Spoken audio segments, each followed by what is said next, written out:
Hola, hermanos, amigos, buenas noches. Soy Eli Herrera y es un gusto el poder darte la bienvenida a esta reunión virtual de la Iglesia de Cristo.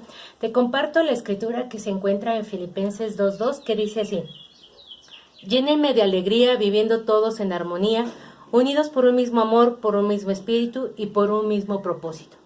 Aunque físicamente no podemos reunirnos ni vernos, espiritualmente seguimos unidos, con un mismo propósito y con la alegría de formar parte de la familia de Dios. Te animo a que demostremos ese amor que nos une, pues disfrutemos de esta clase, aprendamos. Te mando un abrazo con cariño, bienvenido.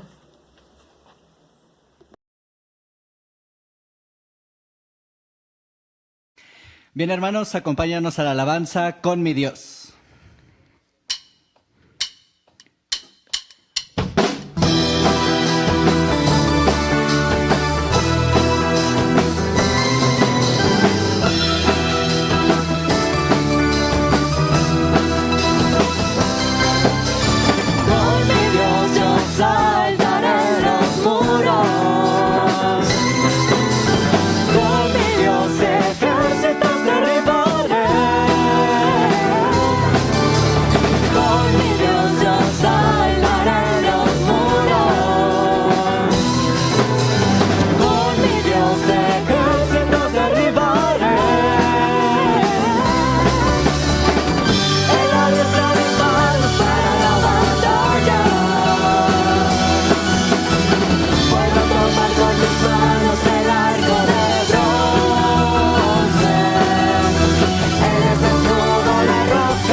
Hola, ¿qué tal, hermanos? ¿Cómo están?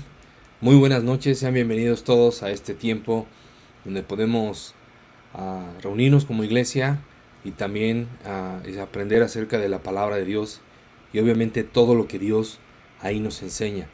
Estamos muy agradecidos de poder tener estos tiempos y bienvenidos nuevamente a todos. Vamos a empezar con la clase de ciudadanos de otro reino. quiero que podamos ver la importancia de entender esto. Somos ciudadanos de otro reino. Como seguidores de Jesús debemos entender que no pertenecemos a este mundo. Desde el día que tú y yo decidimos seguir a Cristo, nos convertimos en ciudadanos de otro reino. Ya no pertenecemos a este mundo, ahora pertenecemos al reino de Dios, a los elegidos de Dios. En Juan capítulo 17, en el versículo 4, Jesús estaba orando para que podamos entender y dimensionar la grandeza de lo que Dios ha hecho con nuestras vidas y a lo que Dios nos está llamando a vivir como sus seguidores. Yo les he entregado tu palabra. ¿Te acuerdas? Está orando Jesús entre el Hijo y el Padre. Y está orando Jesús a Dios y le dice: yo les he entregado tu palabra y el mundo los ha odiado porque no son del mundo, como tampoco yo soy del mundo. Jesús está haciendo y diciendo una declaración bien importante. Ya no pertenecemos a este mundo. Los seguidores de Jesús ya no pertenecen a la tierra. Ahora nuestra mente y nuestra tierra prometida está en otro lado, pero no en esta tierra. Y en estos tiempos que estamos viviendo es importante recordar y vivir de acuerdo a esto que estamos viendo. Ellos no son del mundo. Versículo 16, lo vuelve a decir, como tampoco lo soy yo. Y Jesús estaba orando por la protección de la maldad hacia los discípulos, pero no porque Dios los sacara de ese mundo, sino porque pudieran hacer el trabajo de llevar a los más posibles al cielo.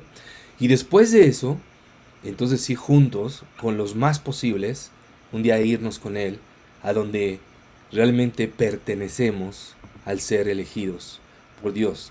En Hebreos 11, versículo 13, ¿te acuerdas del famoso, valga la redundancia, salón de la fama de la fe? Y mira lo que dice ahí. Todos ellos, cuando habla de todos los que vivieron por fe, dice: todos ellos vivieron por la fe y murieron sin haber recibido las cosas prometidas. Más bien, las reconocieron a lo lejos y confesaron que eran extranjeros y peregrinos en la tierra.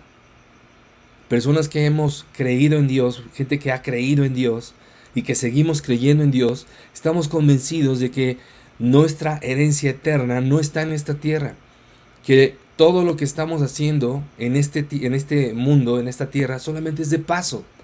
Por eso hace 8 días hablamos de la importancia de estar preparados, porque Jesús va a regresar por su iglesia. Y la pregunta es si tú estás listo para ello, si estás preparado para eso, porque solamente estamos de paso. Alguna vez hemos ido de viaje. ¿Qué te llevas? Algunas maletas. Yo, en el caso de mis hijos, les digo: solamente lleven lo que ustedes puedan cargar. Si es una mochila que puedas cargar en la espalda, mejor. Y que cada uno lleve lo que pueda cargar. ¿Por qué? Porque solamente vamos de paso y regresamos a casa. Bueno, nuestra casa eterna no es esta tierra. Estamos de paso. Entonces, te quiero animar a que pienses en las cosas del cielo y no en las de la tierra. ¿Cuál era la motivación de todas estas personas que vivían por fe? ¿Cuál era la motivación de los discípulos en el primer siglo? Daban sus vidas por ser cristianos, los mataban los romanos y los ponían como no sacrificios, pero como entretenimiento para la gente pagana.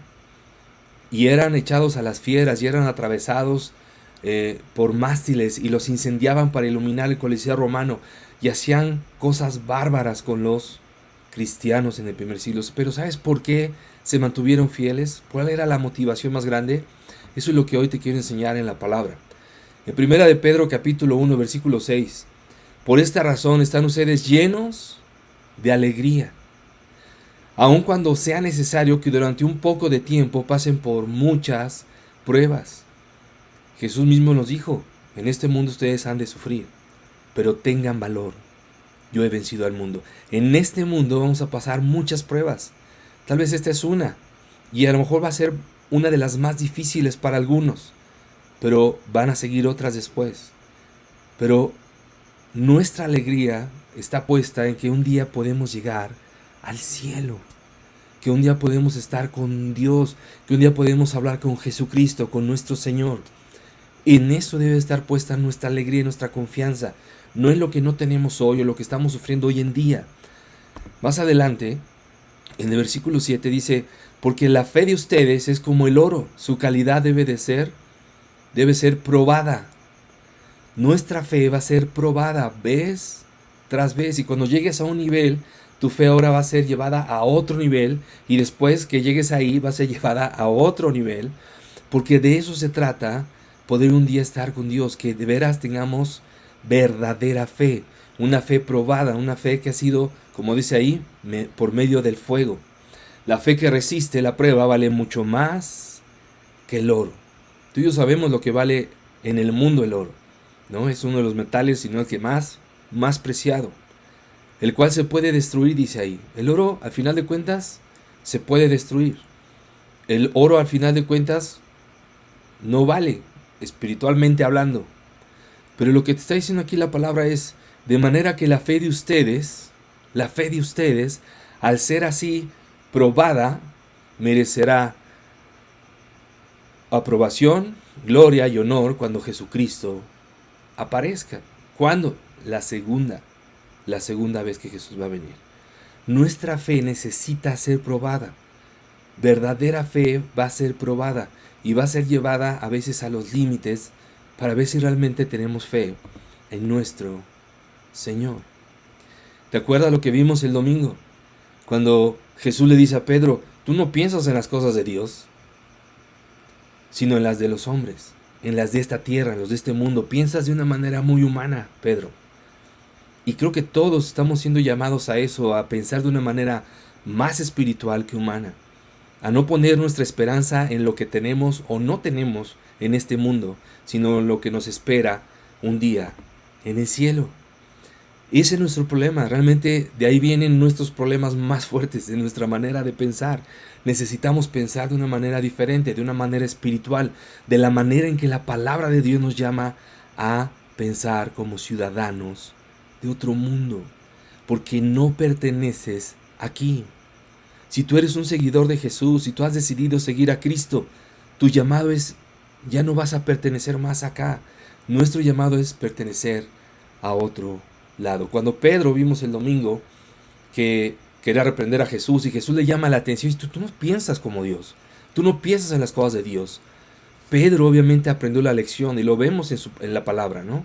Cómo Pedro fue transformándose, creciendo, fue uno de los líderes en la iglesia, y Pedro cambió, creció espiritualmente y obviamente creció en su fe y en su confianza en Dios, que vemos claramente que no tenía cuando estaba negando a Jesús, cuando cantaba el gallo.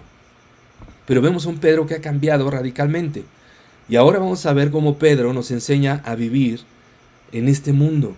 Y cómo Pedro entendió y su mente fue transformada y ahora estaba pensando de una manera completamente diferente a como lo vimos el domingo cuando quería reprender a Jesús. Y Jesús le dice, piensa, Pedro, como Dios, no como los hombres. Entonces, en primera de Pedro, capítulo 1, versículo 2, mira lo que dice: Pedro, apóstol de Jesucristo, a los expatriados de la dispersión en el Ponto, Galacia, Capadocia, Asia y Bitinia, elegidos según el previo conocimiento de Dios Padre. Pedro está llamando a la gente que había sido esparcida ahí en diferentes ciudades, y las menciona las 5, ¿no? Ponto, Galacia, Capadocia, Asia y Bitinia. Y les dice: a ustedes les estoy hablando, elegidos. Y ahí entramos tú y yo, porque nosotros fuimos elegidos. Nosotros no decidimos acercarnos a Dios, Dios nos eligió. Y somos el pueblo elegido por Dios. Y eso es un privilegio, ¿estás de acuerdo? Porque Dios puso su mirada en ti y en mí cuando más lo necesitábamos. Cuando Dios pensó que estábamos más perdidos. Y a lo mejor cuando Dios vio que estábamos a punto de irnos por otro lado, Dios nos eligió. Y eso es a lo que los llama. Y entonces aquí entramos ya todos, cuando Él dice elegidos, según el previo conocimiento de Dios Padre. Es interesante porque aquí entra el Padre, que es el Dios, el Hijo y el Espíritu Santo. Y mira lo que sucede aquí, versículo 3. Por la obra santificadora del Espíritu. Y habló Dios, Dios te eligió, la obra santificadora del Espíritu, y luego para obedecer ¿a quién? A Jesucristo. ¿De dónde procede y perfeccionamos nuestra fe? De Jesucristo. Entonces, el Hijo, el Padre y el Espíritu Santo están manifestándose aquí y constantemente en nuestras vidas para poder llevarnos un día con Dios. Dice ahí, para obedecer a Jesucristo y ser rociados con su sangre. Gracias a la sangre de Jesús, hoy podemos tener el perdón de Dios. La sangre de Cristo fue derramada para que tú y yo pudiéramos ser redimidos, perdonados, y que tengamos hoy una relación con Dios como jamás lo hubiéramos podido tener por sí solos. Gracias a que Dios nos eligió, a que el Espíritu Santo sigue trabajando para santificarnos y hacernos más como Cristo al obedecer su palabra. Que la gracia y la paz os sean multiplicadas. Pedro no solamente nos recuerda que vivimos por la gracia y con la paz de Dios, sino quiere que sea multiplicada, que no la tengas nada más, sino que la tengas en abundancia, que sea algo que esté muy presente en tu vida y que sea algo que te motive constantemente. Si algo nos motiva a amar y amar y amar más a Dios es su gracia, su misericordia, el amor que nos tiene, ¿cierto? ¿Cuántas veces no hemos pecado?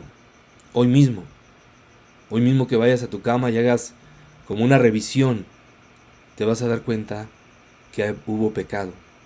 Y pensar en la gracia de Dios es algo que quebranta nuestros corazones, ¿estás de acuerdo?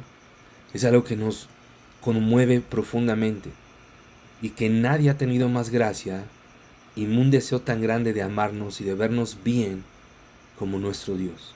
Por eso Pedro dice ahí que la gracia y la paz le sean multiplicadas. Versículo 3 dice, alabado sea Dios, Padre de nuestro Señor Jesús, que eso no lo vemos muchas veces en las cartas, pero aquí estamos viendo cómo, especialmente en el Nuevo Testamento, cómo Dios se revela a su pueblo y a nosotros como un Padre amoroso, como alguien que ve por sus hijos. Y si tú eres papá, tú sabes lo que es amar a un hijo. Y tú eres hijo, tú sabes, ¿no? En la gran mayoría de los casos, porque creo que hay excepciones, tristemente, pero en la gran mayoría de los casos sabe lo que es el amor de los padres. Dice, alabado sea Dios, Padre de nuestro Señor Jesucristo, y Jesús como tu hermano y mi hermano, comparte esa paternidad hacia nosotros. Por su gran misericordia, nos ha hecho nacer de nuevo, una segunda oportunidad, mediante la resurrección de Jesús, para que tengamos una esperanza viva. Mira lo que Pedro está diciendo, hemos nacido de nuevo mediante la resurrección de Jesús. Gracias a que Jesús resucitó, nosotros hemos podido también resucitar una nueva vida. Y lo podemos ver claramente en la carta a los Romanos. Está explicado muy bien ahí. Pero gracias a eso, hoy tenemos una esperanza real y viva. Que Jesús murió y resucitó para que un día también nosotros hagamos exactamente lo mismo. Sigamos ese camino. Jesús abrió la puerta para que un día podamos juntos llegar al cielo. Eso es increíble, hermanos. Eso es muy especial, pero ¿cuánto entendemos lo que Dios nos ha dado y lo que hoy tenemos? Y quiero que pongas atención en lo que estamos viendo porque se trata de tu salvación, de nuestra salvación. Versículo 4, y recibimos una herencia indestructible, obviamente no acá, incontaminada e inmarchitable. Tal herencia está reservada ¿en dónde? En el cielo para ustedes. Hay gente que espera la herencia de familiares o heredar algo de alguien en este mundo. Bueno, lo que Dios tiene preparado para ti, para mí, no se compara con nada de lo que en este mundo podamos recibir. La herencia eterna que Dios nos ofrece y que tiene ya preparada para ti, para mí, nos espera en el cielo. Está reservada para ustedes, a quienes el poder de Dios protege mediante la fe hasta que llegue la salvación que se ha de revelar en los últimos tiempos. Nuestra herencia, nuestra salvación.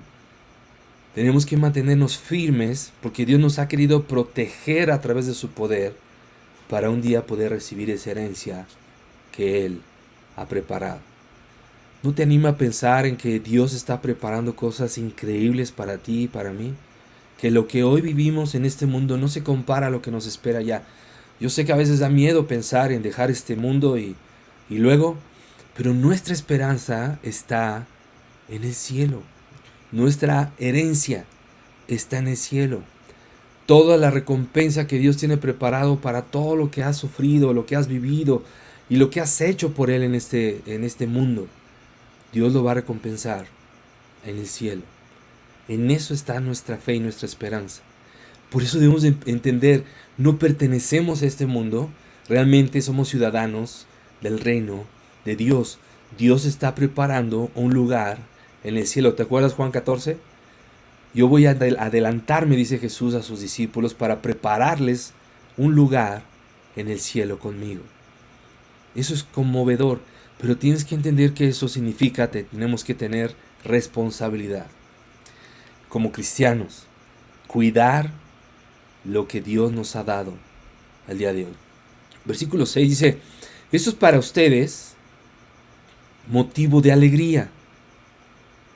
Y debe de ser. Pensar más en las cosas del cielo, como Jesús llamaba a Pedro el domingo. Tú no piensas en las cosas del cielo, en las cosas de Dios. Pero pensar de esta manera, hermanos, debería de llevarnos a entender, esto es increíble y deberíamos estar llenos de alegría. En Hebreos 11, lo que leímos ahorita, ¿por qué se mantuvieron fieles? ¿Por qué resistieron persecuciones? ¿Por qué estuvieron dispuestos a morir y a dar sus vidas en su fe? Porque lo que los llenaba y los motivaba era, un día Dios nos va a recompensar en el cielo. Esto es para ustedes motivo de gran alegría, a pesar de que hasta ahora han tenido que sufrir diversas pruebas por un tiempo.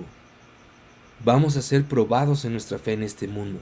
Y como te decía, no es lo mismo la fe de alguien que acaba de llegar. Tiene que ir madurando, tiene que ir creciendo, tiene que ir fortaleciéndose. Es triste, pero algunos, como ha pasado históricamente, van a abandonar la carrera a la mitad. Van a dejar su fe. Razones, 1000 excusas, 1000 circunstancias, pero al final gente va a dejar la carrera a la mitad. Pero dice ahí, vas a sufrir diversas pruebas por un tiempo. No te asombres de eso. No te, wow, pero ¿por qué a mí como discípulo? Porque eso es lo que Dios nos está llamando, a que nuestra fe pueda ser probada. Estas pruebas demostrarán, versículo 7, que su fe es auténtica. ¿Qué quiere ver Dios en ti y en mí? Una fe auténtica. Está siendo probada de la misma manera que el fuego prueba y purifica el oro.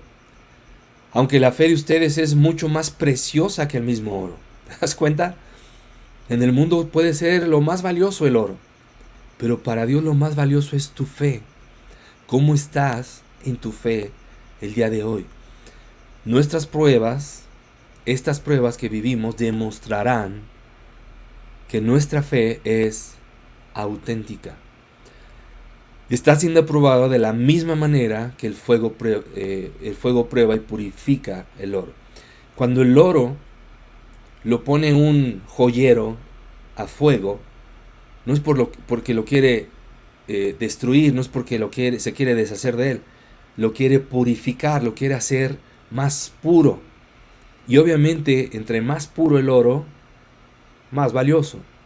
Pues eso es lo que está diciendo aquí la palabra. Nuestra fe va a ser probada por el fuego. Y entonces, cuando salimos de las pruebas, nuestra fe vale cada vez más.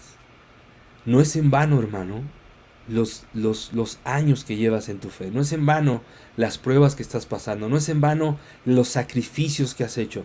No es en vano todo lo que has vivido por Jesucristo. No es en vano. Sí, pero es que la iglesia, y es que las circunstancias, y es que mira a los líderes. Dios va a poner a cada quien en su lugar. Dios va a ver lo que había en el corazón de cada uno. Dios se va a encargar porque Dios es justo, Dios es recto. Y Dios que ve los corazones dará a cada quien lo que merecemos. Entonces no te preocupes de eso. Preocúpate por ser fiel. Preocúpate por hacer aquello que le agrada a Dios. Y preocúpate porque tu fe a través de las pruebas puedas ir creciendo y que cada vez sea más valiosa delante de los ojos de Dios. Injusticias, decepciones, sacrificios, pruebas. ¿Cuántas cosas no hemos vivido? ¿Cuántas cosas no has vivido? Injusticias. Cosas que te han lastimado seguramente. ¿Y sabes qué? Dios usa muchas veces esas cosas para ayudarnos a crecer en nuestra fe. Y más allá de ver a los hombres, ver a Dios. ¿Te acuerdas cuando Jesús estaba con Pilato? Y Pilato, no me vas a contestar, ¿no sabes que yo tengo autoridad para crucificarte lo mismo que para ponerte en libertad? ¿Qué respondió Jesús? No, ¿sabes qué? Ya no juego, porque ese hombre es... Jesús fue espiritual. No tendrías ninguna autoridad sobre mí si Dios no te lo hubiera dado. Eso es fe. Eso es confiar en Dios. Si Dios está permitiendo eso, es porque Dios quiere que yo aprenda algo de eso. Entonces te animo en eso a que puedas mirar a Dios y tener una mentalidad más espiritual que humana. Nuestra fe, cuando salimos aprobados, es mucho más preciosa que el oro. Versículo 7 dice, entonces su fe, al permanecer firme en tantas pruebas, les traerá mucha alabanza, gloria y honra el día en que Jesucristo sea revelado a todo el mundo. Nuestra fe, al permanecer firme en tantas pruebas, va a merecer alabanza, gloria y honra el día que Jesús regrese. ¿Vale la pena todo lo que has hecho? Claro que vale la pena. ¿Vale la pena todo lo que has sacrificado? Claro que vale la pena. ¿Vale la pena todo lo que has sufrido? Vale la pena. Porque lo que nos espera es mucho más grande que lo que hemos sufrido en esta tierra. Y si hoy estás pasando por pruebas o ya has pasado, van a seguir. Y cuando salgas, van a venir otras. Versículo 8 dice, ustedes lo aman a pesar de no haberlo visto. Eso es fe. Creemos en Dios aunque no lo hemos visto. Pero podemos ver sus obras y las cosas que produce nuestra relación con Él, ¿no? Es obvio. Ustedes lo aman a pesar de no haberlo visto y aunque no lo ven ahora, creen en Él y se alegran con un gozo indescriptible y glorioso. Si tú no estás alegre porque estás entendiendo esto que estamos leyendo, si tú no estás alegre porque entiendes que no perteneces a esta tierra, sino perteneces a otro reino que es el de Dios en el cielo, es porque tú no tienes tu mirada puesta ahí. Tu mirada está puesta más en la tierra que en el cielo. Entonces tienes un problema como Pedro, pensando más en las cosas de los hombres que en las de Dios, cuando deberíamos estar pensando más en el cielo que en la tierra.